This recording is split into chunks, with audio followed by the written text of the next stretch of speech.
এখন বিকাল প্রায় 4টা বাজতে চললো।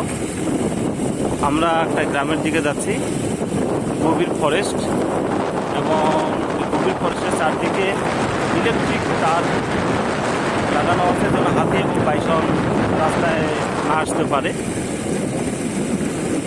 এই রাস্তা দিয়ে আমরা আজকে ব্যাক করতে পারবো কিনা জানি না। জঙ্গলে প্রচুর জন্তু জানোয়ার, প্রায়ই নানা রকম দুর্ঘটনা ঘটে যায়। আমরা চেষ্টা করব তাড়াতাড়ি ফেরার জন্য। এটা কুমারগ্রাম ব্লক। একসময় এই কুমারগ্রাম ব্লক কুমারগ্রাম ব্লকের নাম দিকে দিকে ছড়িয়ে পড়ে। এখানেই একটি সংগঠন, যা এখান থেকে আন্দোলন শুরু হয়েছিল, এই ফরেস্ট থেকেই।